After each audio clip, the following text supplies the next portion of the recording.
Dan kita lanjut di pengolah kata. Jadi di komputer atau di laptop atau di PC atau perangkat yang lain, itu ada yang namanya pengolah kata, ada pengolah angka, dan lain-lain. Biasanya ini dia ada di aplikasi perkantoran. Ya, aplikasi-aplikasi yang memang sering digunakan untuk masalah administrasi di perkantoran. Perkantoran itu tidak hanya gedung-gedung yang tinggi ya, tapi termasuk di sekolah, kemudian untuk belajar kalau di tingkatan SMP itu ada OSIS, ada Digi, ada ekstrakurikuler, ada intrakurikuler, dan lain-lain. Nah, mengolah kata, angka, dan lain-lain pada aplikasi perkantoran untuk materi informatika kurikulum Merdeka kelas 7, dia cukup sederhana sebetulnya, tapi kita harus mengetahui beberapa hal yang ada di komputer itu. Yang pertama kita tahu dulu program aplikasi. Jadi program aplikasi di dalam komputer atau perangkat sejenisnya, dia adalah perangkat lunak atau apa kalau perangkat lunak? Software ya. Kalau perangkat keras itu hardware, kalau perangkat lunak itu software. Jadi dia adalah software atau perangkat lunak yang sudah siap digunakan untuk membantu melaksanakan pekerjaan dari si pemilik atau penggunanya. Dalam sebuah komputer, aplikasi disiapkan sesuai dengan kebutuhan masing-masing. Contoh, kalau misalkan dia pekerjaannya cenderung berkutat di angka, maka yang digunakan adalah Microsoft Excel. Tapi kalau misalkan dia lebih banyak pengolahan kata, maka yang digunakan adalah Microsoft Word, gitu ya. Oke, ini ada beberapa jenis dari aplikasi yang ada di laptop ataupun di mana komputer ya, dan sejenisnya.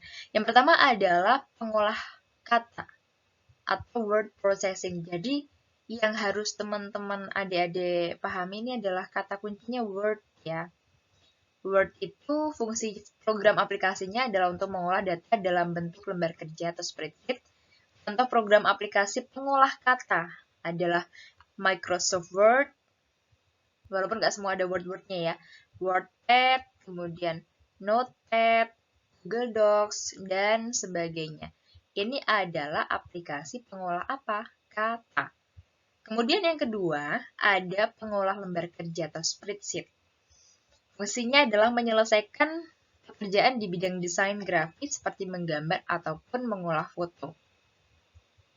Contohnya adalah Microsoft Excel.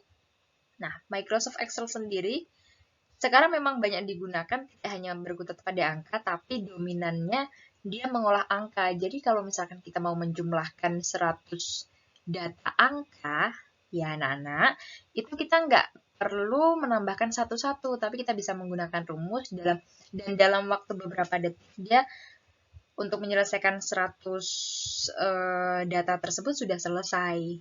Jadi ada rumus-rumusnya sendiri, sehingga kalau kita pakai Excel untuk mengolah angka itu bisa lebih efisien, bisa lebih cepat gitu ya.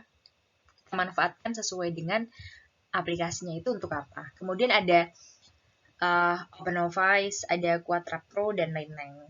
Tapi ini yang paling banyak digunakan adalah Excel dan juga Microsoft Word. Kemudian ada jenis aplikasi pengolah grafis. Sudah sesuai dengan namanya ya, grafis. Jadi kalau grafis itu dia berkaitan dengan editing, ada layouting atau membuat layout dan lain-lain, membuat ilustrasi dan sebagainya. Dan biasanya kalau pengolah grafis itu, misal kita mau bikin banner, kita mau bikin spanduk atau yang lain, tahu ya banner ya, itu kita pakai Photoshop bisa, kita pakai Corel Draw bisa, Draw Plus bisa, dan lain-lain.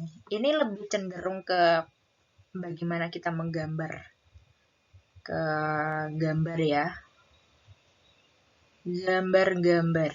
Oke. Mengolah data selanjutnya atau database.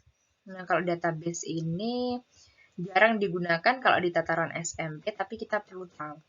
Fungsi program aplikasinya adalah mengolah data berjumlah banyak yang disimpan dalam bentuk basis data, misalnya data pegawai, data barang, data siswa, dan lain-lain. Biasanya yang menggunakan ini adalah mereka-mereka yang apa ya, semacam uh, admin atau pihak-pihak yang menduduki jabatan struktural. yang dia harus pegang database-nya. Paham ya? Oke lah, cukup tahu aja untuk beberapa aplikasi pengolahan yang ada di komputer. Nggak harus semuanya tahu, tapi kalau di tataran SMP, nanti yang akan kita pelajari itu adalah pengolah kata atau word processing dan juga pengolah angka, sama pengolah grafis. Tapi pengolah grafis pun dia juga masih yang sederhana. Kayak contoh-contohnya ini ada Microsoft Access, Microsoft SQL Server, dan sebagainya. Ini untuk database atau pengolah data. Kemudian penerbitan atau publishing.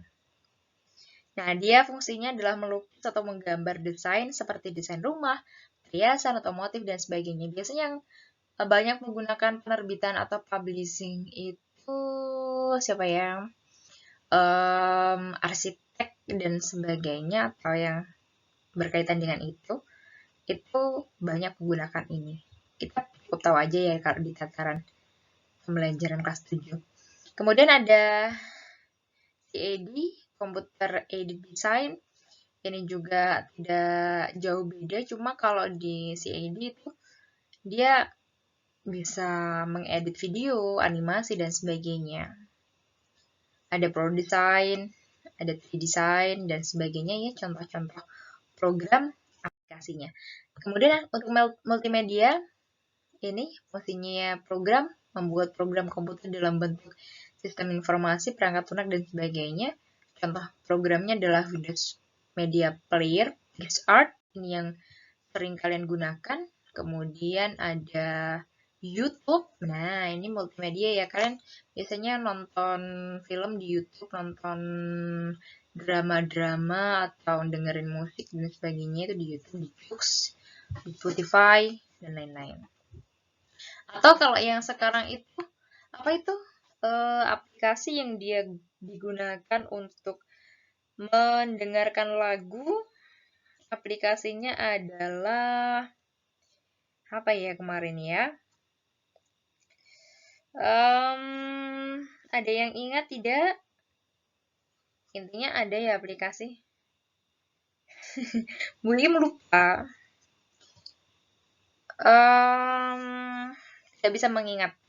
Oke, intinya aplikasi untuk mendengarkan musik-musik, multimedia, dan lain-lain. Oke, gitu ya. Masih ada lagi jenis aplikasi bahasa pemrograman. Kalau bahasa pemrograman itu biasanya buat kita bikin aplikasi dan sebagainya.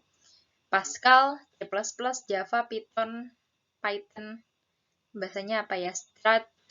Scratch. Ini yang bakal kita pelajari nanti di semester 2. Dan kita nanti akan membuat semacam pemrograman sederhana.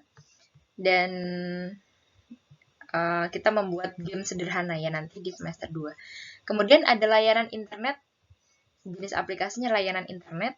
Ini untuk pemeliharaan komputer, manajemen hard disk, antivirus, dan sebagainya. Contohnya adalah surat elektronik, peramban, kemudian search engine, dan sebagainya. Ada jenis aplikasi program bantu, ini juga kita cukup tahu saja karena tidak begitu banyak dipakai atau kita terapkan pada pelajaran. Ada mobile application social media. Ini yang kita garis bawahi adalah sosial media ya. Jadi melakukan transaksi jual beli. Ini salah satu fungsinya aja deh. Ada Facebook, ada Instagram, Twitter, TikTok, dan lain-lain. Ya, mobile application sosial media. Jadi sosial media yang digunakan itu apa aja? Jenis aplikasinya itu sosial media. Kemudian ada jenis aplikasi mobile commerce apps. Itu kalau kita mau jual beli.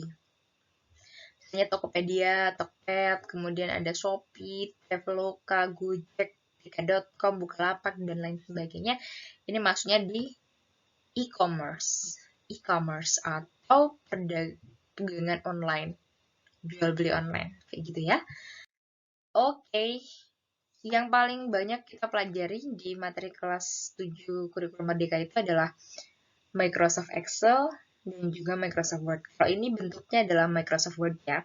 Ada insert, ada draw, ada design, ada layout, ada reference, mailing, review, view, dan lain-lain.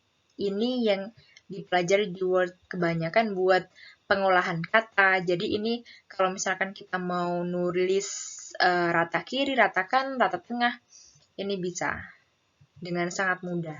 Kita mau kasih angka dan sebagainya. Kemudian kalau Excel, sebenarnya hampir sama ya Excel sama Word, karena masih sama punyanya Microsoft. Cuma kalau Excel itu dia pengolahan angka, misal Dono nilainya sekian, Doni sekian, Ana sekian. Nah ini untuk menjumlahkan yang jumlah semuanya ini kita bisa pakai rumus. Misalkan rumusnya itu ada di formula sini. Jadi kalau kita klik yang ini, dia akan muncul banyak rumus mulai dari sum, menjumlahkan, dan sebagainya. Gitu ya, nanti kita coba pelajari secara bertahap.